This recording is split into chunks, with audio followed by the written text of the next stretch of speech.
अक्सर जब हम अरावली की पहाड़ियों को देखते हैं तो क्या लगता है? यही ना कि ये बस कुछ पुरानी बेकार सी चट्टानें हैं जो विकास के रास्ते में खड़ी हैं। लेकिन क्या सच में ऐसा है, या फिर हम एक बहुत बड़ी और बहुत ही खतरनाक गलतफहमी के शिकार हो रहे हैं?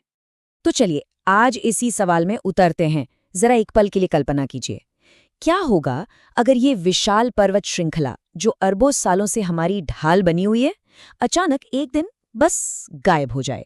अंजाम क्या होगा, सोचकर भी डर लगता है ना। ठीक है, तो सबसे पहले ये समझना बहुत जरूरी है कि आखिर ये अरावली है क्या। देखिए, ये सिर्फ टूटी फूटी चट्टानों का ढेर नहीं है, बिल्कुल नहीं। ये तो उत्तर भारत के लिए एक एक गार्ड की तरह है, एक प्रहरी। देखिए, हम किसी मामूली पहाड़ी की बात नहीं कर रहे हैं। ये पृथ्वी की सबसे पुरानी, सबसे प्राचीन पर्वत श्रृंखलाओं में से एक है। ये गुजरात से शुरू होकर दिल्ली तक लगभग 800 किलोमीटर तक फैली है। हाँ, ये सही है कि अब ये हिमालय जितनी ऊंची नहीं दिखती।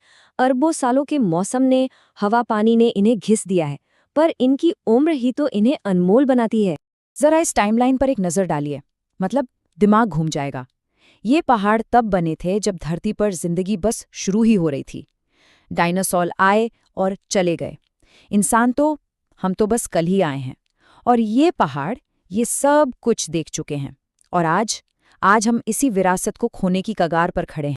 तो बात सीधी सी है, इनका पुराना होना इनकी कोई कमी नहीं, बल्कि यही इनकी सबसे बड़ी ताकत है। ये इतनी पुरानी है कि इन्हें दोबारा बनाना अरे नामुमकिन है। ये प्रकृति की वो रचना है जिसे हम सिर्फ खो सकते हैं, दोबारा कभी पा नहीं सकते। तो चलिए, अब आते हैं उस बड़े सवाल पर, क्या होगा अगर वाली बात पर। अगर अरावली की ये ढाल गिर गई तो हमारे मौसम और हमारी हवा का क्या होगा? क्योंकि ये सिर्फ पत्थर नहीं, ये एक शील्ड है, एक ढाल। ये स्लाइड देखिए, सारी कहानी यहीं साफ हो जाती है। बाईं तरफ जब अरावली है तो ये एक दीवार की तरह खड़ी है, थार रेगिस्तान से आने वाली गरम धूल भरी हवाओं को रोकती है।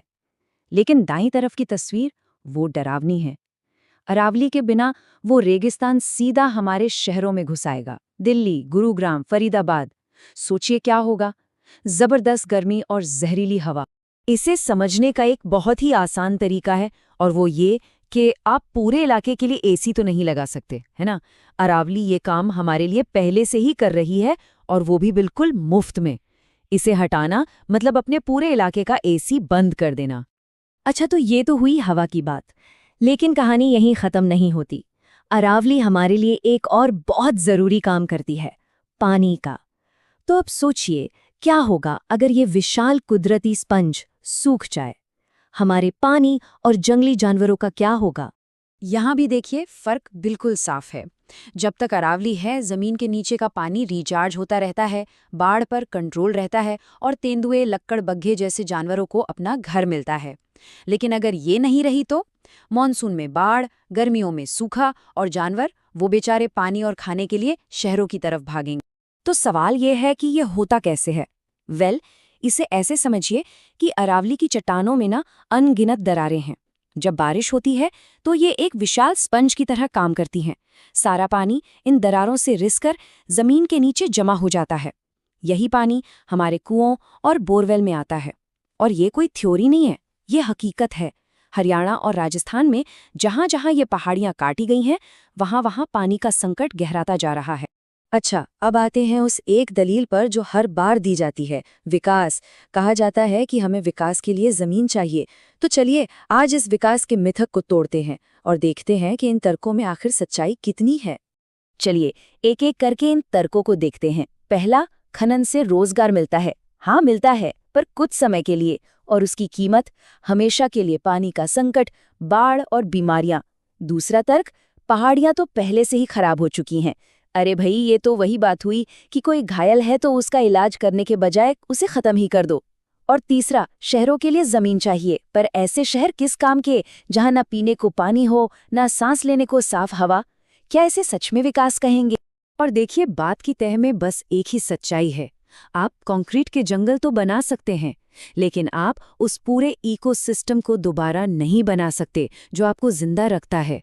ये कभी नहीं हो सकता। तो अब हम पहुंच चुके हैं उस मोड़ पर जहां से वापसी मुमकिन नहीं।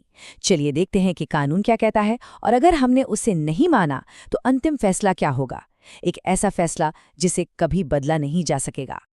देवी को हाथ नहीं लगाया जा सकता। क्यों? क्योंकि संविधान का आर्टिकल 21 हमें जीवन का अधिकार देता है, और इसका मतलब है साफ हवा और पानी का अधिकार। अरावली हमें वही देती है। और अगर इसके बाद भी हम नहीं माने तो ये है वो आखिरी कीमत जो हमें चुकानी पड़ेगी। पानी का ऐसा संकट जो कभी खत्म नहीं होगा, ऐसी भयानक गर्मी जिसे झेलना नामुमकिन होगा, शहरों में आने वाली विनाशकारी बाढ़, जहरीली हवा और फैलता हुआ रेगिस्तान जो कभी नहीं रुकेगा। ये कोई डराने वाली कहानी नहीं है, ये वैज्ञानिक सच है। और आखिर में सारी बहस, सारे तर्क इस एक लाइन पर आकर खत्म हो जाते हैं। आप दुनिया की कोई भी टेक्नोलॉजी ले आइए, कितना भी पैसा लगा लीजिए, लेकिन आप 2 अरब साल पुराने पहाड़ को दोबारा नहीं बना सकते। एक बार ये गया तो हमेशा के लिए गया। तो अब ये सवाल हमारे सामने है, हम सबके सामने। जब हम ये सब जानते हैं, जब हमें पता है कि दांव पर क्या लगा है, तो क्या विकास के नाम पर कोई भी कीमत हमारे इस सबसे पुराने प्रहरी को मिटाने के लिए सही हो सकती है? इसका जवाब हम सब